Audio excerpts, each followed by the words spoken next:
warm welcome to Phil Cowdell.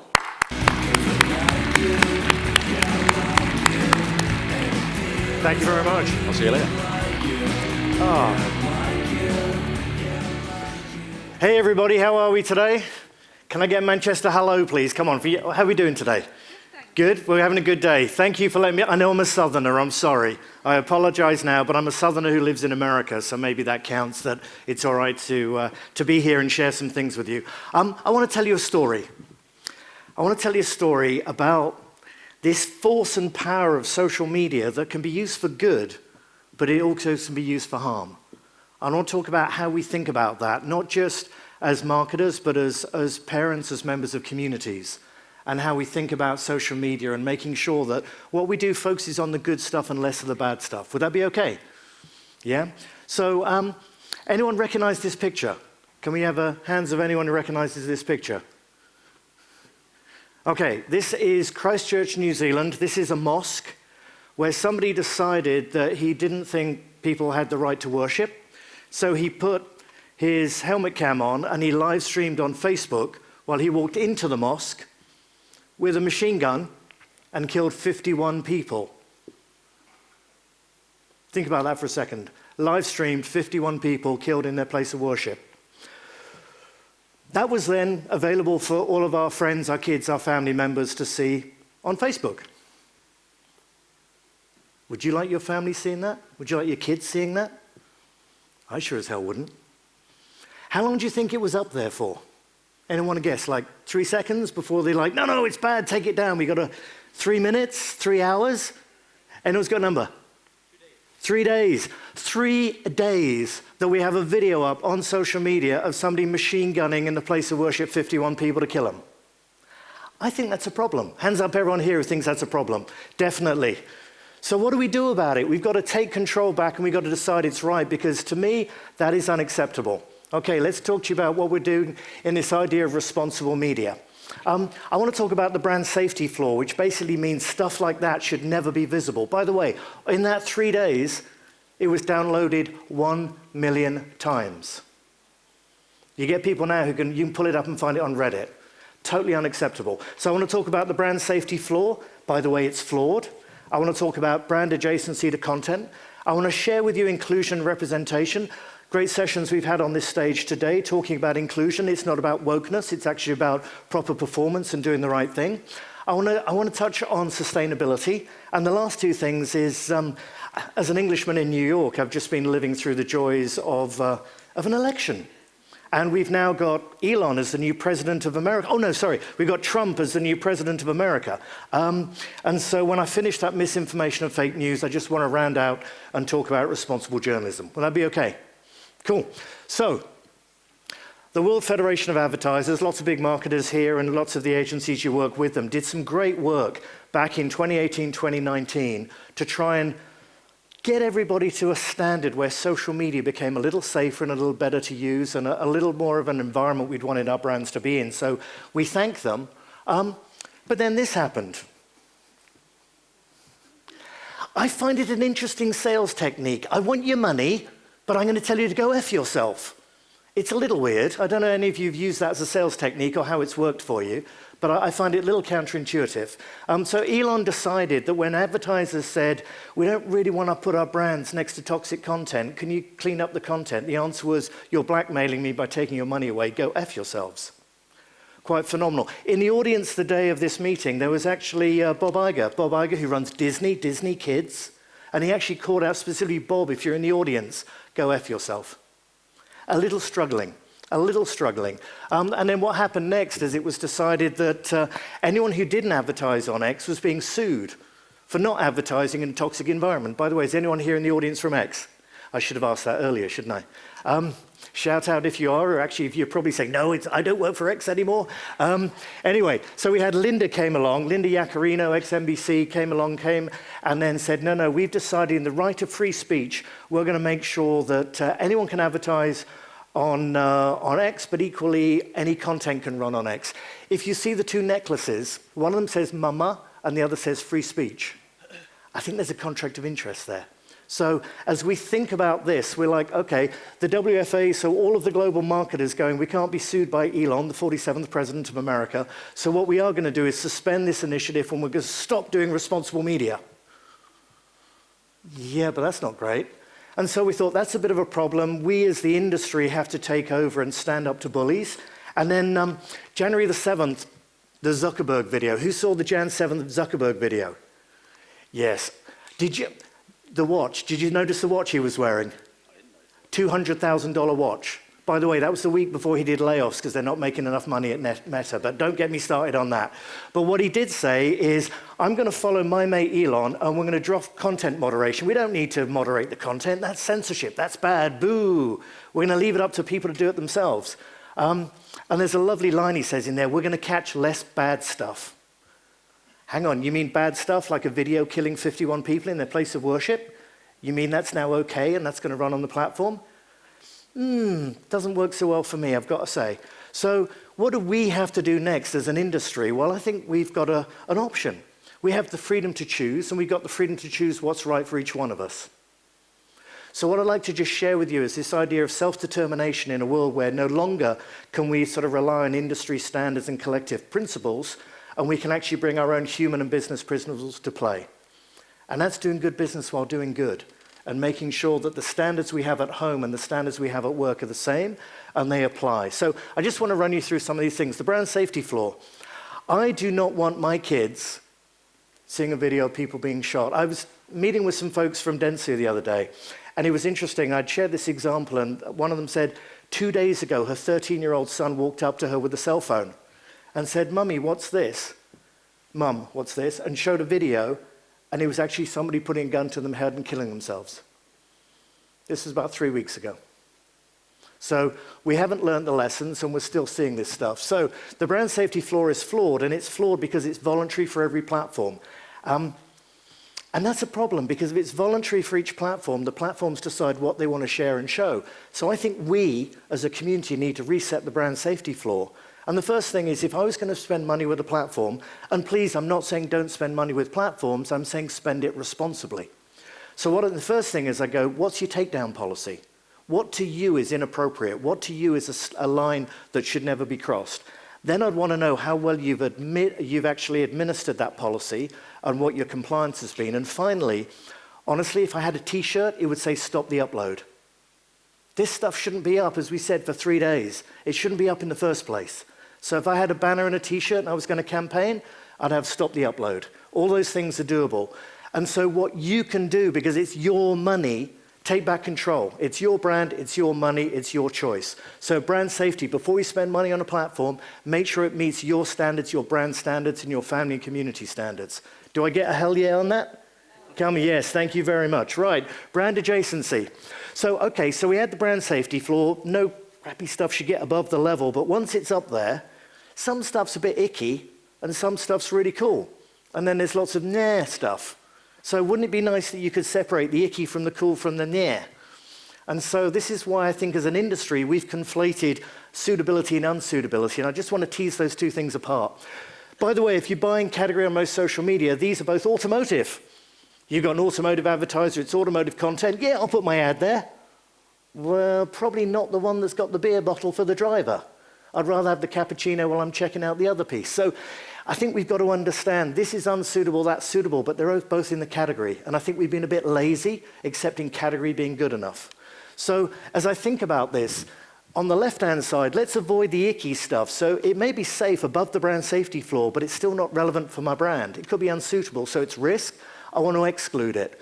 What the industry's tended to do is we've sort of excluded stuff with exclusion lists. We used to call them blacklists, but we don't. We call them block lists or exclusion lists now. But then we're left with the rest. Actually, of all that rest, I'd rather have the good stuff and the stuff really relevant. Because why? Contextual relevance drives more attention. Attention drives more outcomes, better business performance, and ROAS. Yes, please. So rather than live in the gray, we'd rather have the other side where it's safe and it's suitable. And because it's contextually relevant, it's going to drive better performance. So when you think about all that inventory out there, don't just exclude some of the dodgy stuff and then go, I'll have any of the rest randomly. No, choose the stuff that's right for your brand. And I'd really encourage each of you, when you're thinking about it, to think of this simple 4-box that goes, Where does my brand and my brand standard fit in terms of its tolerance for risk, the vertical axis, and its need for contextual relevance, the horizontal axis? You know, Apple would be down bottom left, Toyota bottom right, Mountain Dew top left, a performance sports car would be top right. Think about where that applies, and so for you, you're deciding which is more important, risk, relevance, one, other, or both.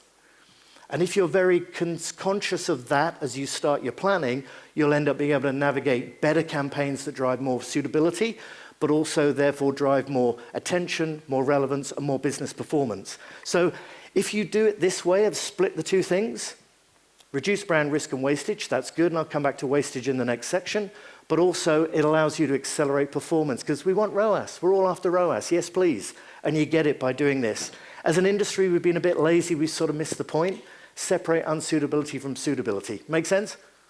Cool. Right, next one, inclusion and representation. Lovely to have the session, 2 sessions go on stage and the one last. Inclusion and representation. Personally, we can all feel it's important to us as family members, as community members, and it's part of our belief system. But it's more than that. It's actually really good business. And what I mean by that is, certainly in the US, where I have the pleasure of living these days, is the issue of wokeism. And it's not about wokeism, it's not about tokenism, it's actually about doing things right. Now, one of the things that's been a challenge for the industry is, as people who've applied brand safety standards and keyword lists, how many of you have ever looked at your keyword list? When did you last look at your keyword list? Last month, thank you. This lady is wonderful. Can she have extra drinks, please? You get a free drink at the bar tonight. It's interesting, when you look at some of the keyword lists, I've seen Muslim women, the Pope, I've seen same-sex marriage, I've seen LGBTQ rights, I've seen pandemic, I've seen all sorts of things that never should be on a keyword list, on a list, which means we're excluding those people. We have a client of ours in Europe who does fossil-free power generation. Their own videos are blocked because they have temerity to say the word global climate change. Ridiculous. So, inclusion, sustainability, civic society. You talk about women's rights and reproductive rights, go on, you're unsuitable, you're off. Any of these topics have been wholly blocked, and I think that's a real issue. Because we in this room think these issues actually reflect society, brand values, and the way we should be behaving and performing. So what I would say to you, excluding these audiences, it's not about politics, it's not about tokenism, bring them back in, it's smart media planning. And to say, let me give you a business reason, Mark Pritchard, all of you know Mark Pritchard from P&G. Half of all the brand growth from P&G in the last 3.5 years has come from re-including audiences they just excluded, thinking it was in the name of brand safety. No new packaging, product promotion, nothing like that. They just started re-including the people they'd excluded, and they bought stuff.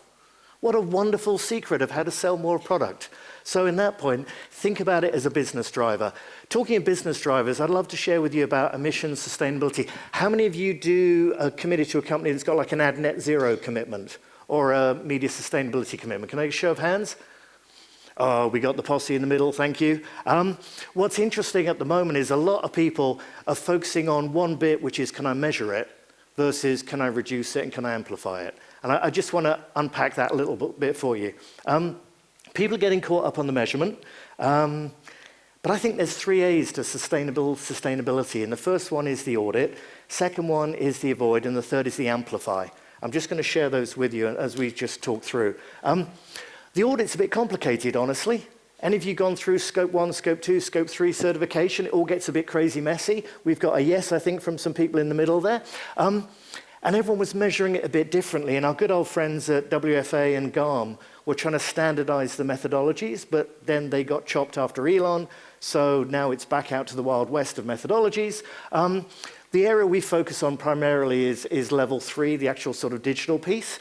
And what I find interesting is that if we can measure it, well, once we measure it, what do we do? Do we do the rich man's indulgence of paying compensation and doing an offset? Or do we do something meaningful and actually avoid wasting it and do better with it? So what I want to share with you here is the second and third A's. The second is avoid, the third one is amplify. Avoid. If I looked at the distribution of your impressions in a media plan, would they go high here and then down there like that? or would they be low here and high over there on the right? Unfortunately, most media plans are shaped the wrong way around. I'll give you an example over here of what I'd say is wasted. There was a credit card campaign here in Europe. 18% of impressions were delivered to kids. Kids can't sign credit card applications. Duh, 18% waste of money, but 18% waste of carbon. Don't do dumb, it's like I have to tell my teenage kids, don't do dumb stuff. And it's the same when we get to media. So can we avoid the wasted impressions? The luxury car ad on a diaper site, perfect example. It's 2 o'clock in the morning, I came home late yesterday, we got a newborn, I forgot to bring the diapers home, I was too busy and caught up in my own world, worrying about my wife. 2 o'clock in the morning, out of diapers, the baby's crying, the wife's crying, she's screaming at me, I want to go online and see who can deliver diapers to the house, nappies in the next hour. Oh look, that's the new Audi A5. Gosh, how would I compare that with my Mercedes? I'm thinking of trading. It's meaningless. Don't hit me with stuff that's irrelevant at the wrong time. So even if people claim it adjacent, it's not really meaningful. I'd rather come over here. Category related, okay, that's good. They tell me it's automotive. I've already showed you a beer bottle versus a cappuccino. Even if it's in category, it's not good enough. I'd rather be brand curated. I want to be super specific for the brand context, and the message and the content to make sure it's aligned so I get more attention. Makes perfectly sense. Don't do the dumb stuff. Do more of the relevant stuff. Good old-fashioned media planning. And as we take that, I want to give you a new number. We've got ROI. Love it. We've got ROAS. Can I introduce ROCO 2? Return on carbon dioxide. I'm going to use it, so wouldn't I rather get 6 returns from it than a 3? And I can get that by being contextually relevant and smarter in my media planning. The new term for performance, let's think about not just return on ad spend, but return on the carbon we do use. Make sense for everyone? Yep. Okay, so don't think about sustainability in media being a cost or a tax. Think about it as being actually a driver of performance. Drive performance, and then from there we get into not only doing the right thing for our business, but the right thing for the planet. Misinformation and fake news, going to be quick now. Anyone ever heard of Springfield, Ohio? Anyone got a dog or a cat at home? Anyone know the name Erica Lee? Erica Lee was the lady who posted that her neighbor said her cat had gone missing and jokingly said she thought it was the Haitians. The next thing, it's in a presidential debate, and it's being picked up on the world around this high-profile thing with J.D. Vance saying it's true and Trump parroting it. It's like, misinformation is so powerful, we have to be super aware of it, super controlled with it, and you've got to have ways that, one, it's bad for your brand if you're supporting misinformation and toxic content. 2, it's also just a waste of money. And 3, it's just bad for all of us. So please think about how you can filter out misinformation from your media. And I'll take you to the last one. When we had brand safety, most people said, oh, news is dodgy. I can't go in news in case I'm a car advertiser and I get a car crash. So what do? We defunded it. 85% drop in ad revenue to news organizations under the interest of safety suitability. Actually, that creates a problem. But there's a lovely line from the Washington Post, which democracy dies in darkness. Last year, 50% of the world population had the chance to vote in a world where free journalism was in decline and algorithms were shaping people's opinions. As we know, fake news is cheap to produce and genuine journalism is expensive. If we don't fund it with ad dollars, it doesn't get funded, it doesn't exist. Democracy dies in darkness, so let's find ways to responsibly re-include media. So if I talk about this road ahead, a lot to cover in 20 minutes, but if we think about these 6 areas, if we're doing good business to do good in the first point, that is guiding everything we think about collectively. Let's address the flawed brand safety flaw. If you spend your money with a platform, hold them accountable. They're fabulous, but hold them accountable, be explicit. Second one, separate risk from relevance, unsuitability from suitability. Avoid the bad stuff, align with the good stuff. You'll drive more performance and reduce risk. Include inclusion, but use inclusion as a growth driver, not as tokenism. Thinking about sustainability pragmatically and just do the 3 A's. Avoid the risk of misinformation, not good for any of us. And finally, please support responsible journalism, because I think we all chose to live in democracies, and it would be lovely that the democratic process actually works, and we can actually be proud of the environment we're in and the people who represent and lead us. So with that, I want to talk to you about this idea of we drive performance first, but we do it in a way that helps people and planet. And those 3 things come together to mean that we as an industry have made a bigger impact beyond just putting spots and dots and creating media plans. we made a difference to our families, our communities, our businesses, and those who are around us. So with that, I just want to say thank you very much for the opportunity to come and talk with you. Thank you very much indeed.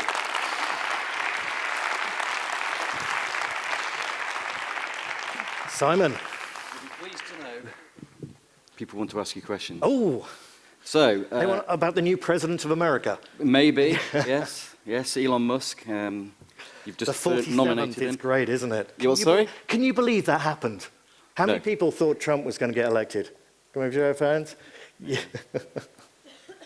Crazy world. So I actually saw something yesterday where someone had thrown a brick through the back of a Tesla because of what Musk has said. So There's actually a bumper sticker that's now available in the US saying, I bought it before I knew he was an idiot. yeah.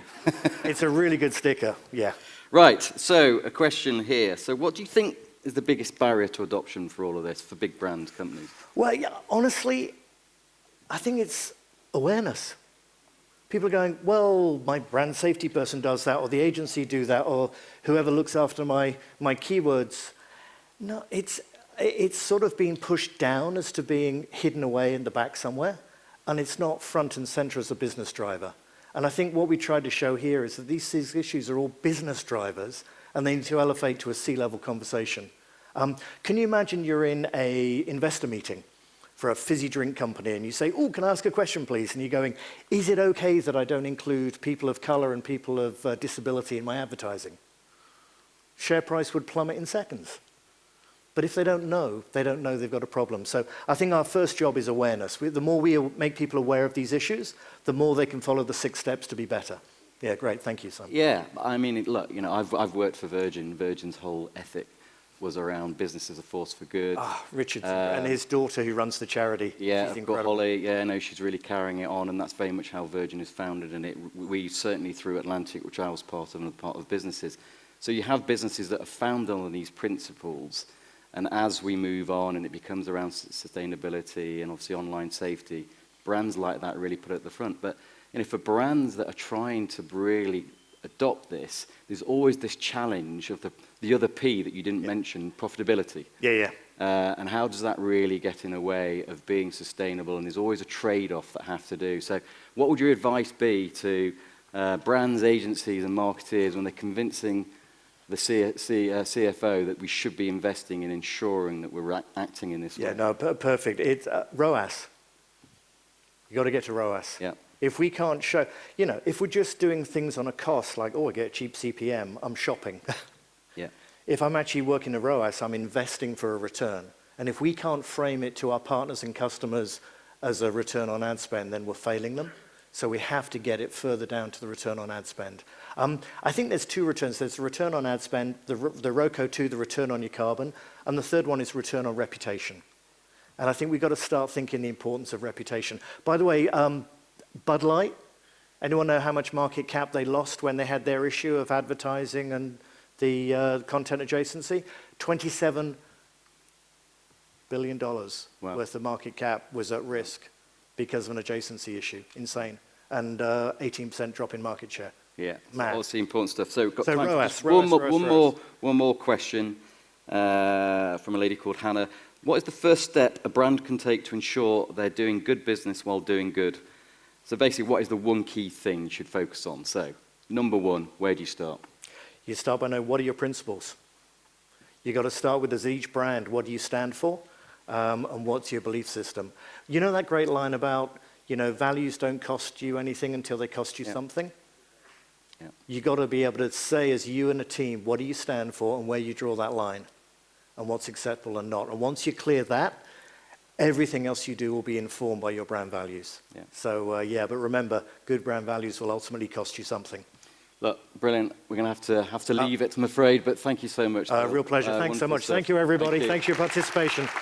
Appreciate it, Sam. Cheers. Thank you.